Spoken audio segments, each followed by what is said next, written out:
Big questions remain at linebacker. And if Devin White is going in for Nakobe Dean this week just because he's coming back from injury, it's going to be the biggest mistake that the Eagles make.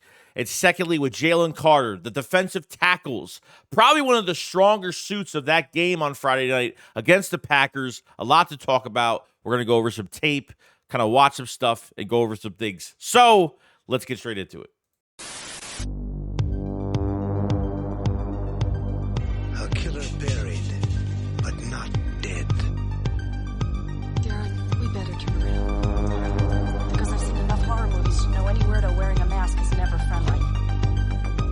Yo, what is going on, guys? I hope everyone's having a fantastic day. I hope everybody's enjoying their work week as of right now until next Monday night when we actually have our actual home opener, technically, and we get to face the Atlanta Falcons. Dry field, no issues, no problems. So you're hoping the Eagles are going to play better. So I think we're all excited there. I think one thing to really go over, really a couple things to go after in this video, is really linebacker. There has been some rumors on Nakobe Dean that it looks like Devin White could be coming back this week and probably coming off that ankle injury. But will they start Devin White over Nakobe Dean? That is the big question. I think it'll be the biggest mistake because they will stunt his growth. You don't just bench a guy unless Dean is strictly just going to be not a rotational guy, but a backup the rest of the rest of the year. But the Eagles are not looking at him that way. The Eagles are looking for him to make a big push this year to be a vital piece for the future. Okay, going to his third year, which is this year, got one more year after this year,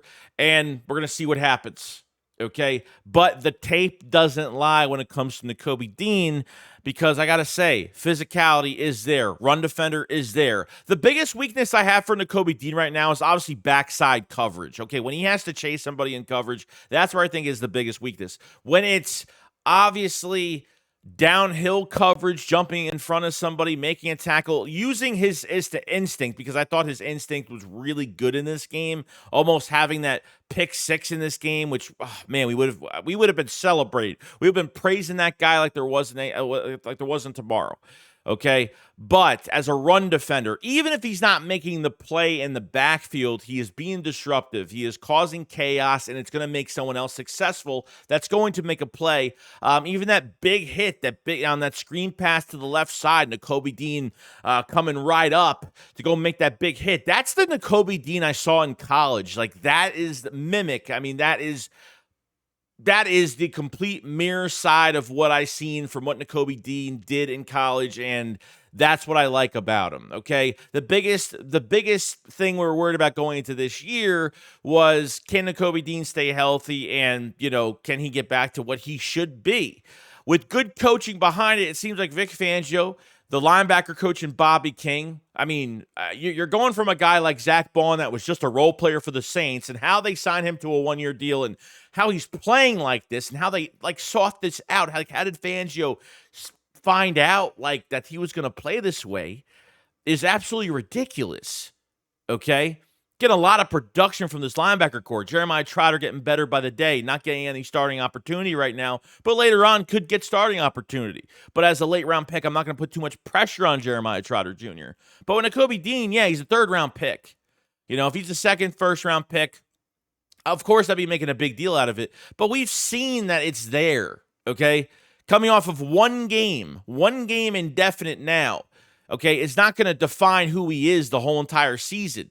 Like any player besides some of our superstars on this team, okay? He can have this one great game and play horrible the rest of the year. But I don't think so, okay? Between him being disruptive, his instincts, just going in there, sacrificing his body, hard hits, physicality, it's all there, okay? The real question is Devin White's sitting there right now. So what do they do? I talked about Devin White saying, hey, he's going to be reviving his career in Philadelphia. Devin White took less money to come to Philadelphia, knowing that the Eagles need a linebacker of the future, and this is the one position the Eagles have had issues with. And once they get productivity from a linebacker, it seems that the Eagles just don't want to sign those guys. An example of that is obviously TJ Edwards. But not only are you getting production out of the linebackers, Jesus, you're getting, this is big play, playing fast out of the stance, and just making these tackles. And going sideline to sideline and just being as disruptive as they could possibly be. Okay. Biggest mistake is if they let Nakobe Dean sit. It's literally going to do nothing for Dean. It's going to make him worse. It's going to not build any value off of his first game.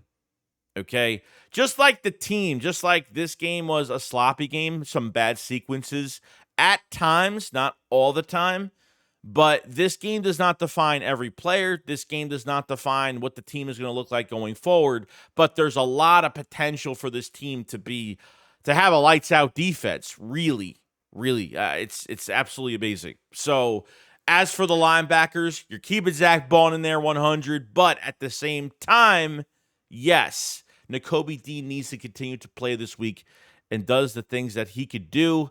And that's where I'm really excited going forward. So hope everybody is enjoying Nakobe Dean. And trust me, I will go after these players if I feel like they're not playing up to par, if the coaching is not up to par, but at the same time, if they're doing well, I'll eat my crow. Trust me on that going forward. Now, next is going to be Jalen Carter. Okay, the DTs in general, I would have to say, is probably one of the biggest highlights to that Friday game because the DTs really caused Jordan Love to throw the ball quickly and inaccurately, throwing off his back foot multiple times. I thought Jordan Love in the second half, he had some really bad throws on his own, even when he had time, whether it was an underthrown ball behind the receiver. He threw some bad passes. He wasn't consistent in that second half.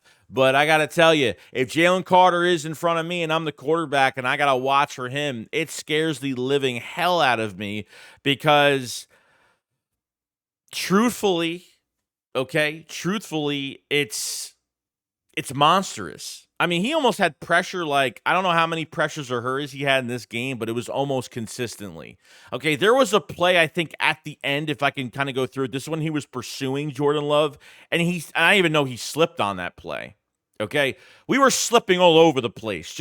I'm not saying he would have had that sack, but man, he would have been a lot closer though. So changing the field is going to be a huge difference going forward. But I mean, just when he did the Kenny Clark and some of these guys, I mean, just throwing guys like rag dolls. I mean, Moro Jomo had some really good pressures in the game, and he's sixth round pick? I mean, a sixth to seventh round pick? I mean, Moro Jomo, what a great camp. Now you're seeing it in these games. Now you're seeing it in a football game, which is great.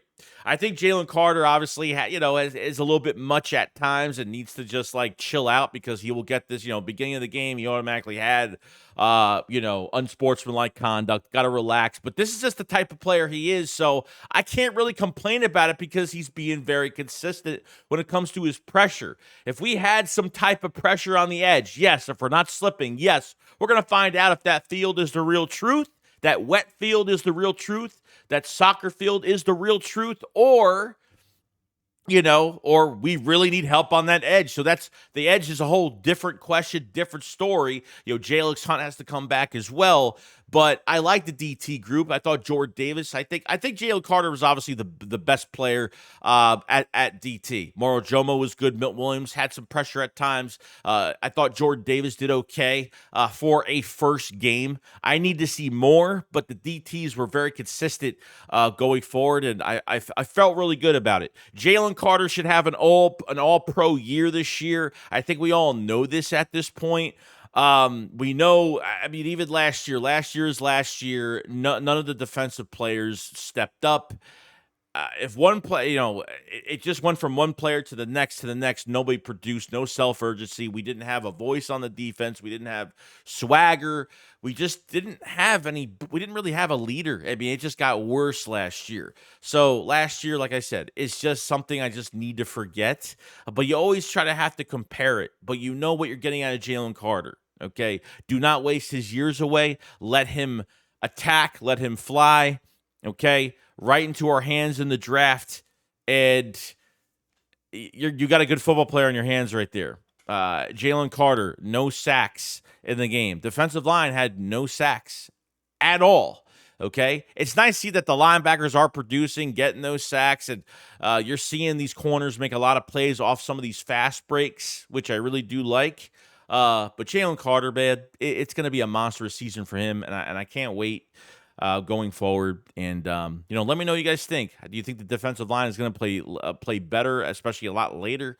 Obviously, with a less wet field and playing on normal football fields going forward. How do you guys feel about him? And obviously, Nakobe Dean going forward.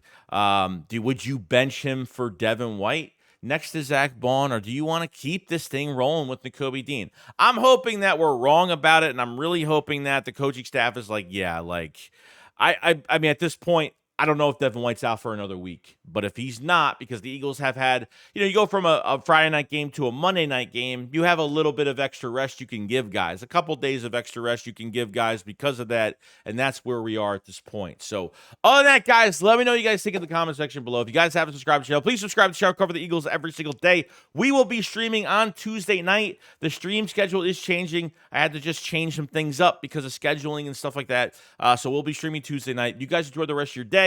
And I will see you guys on the next one. Shakes, what up, Flawless Live. Peace out, guys. Peace.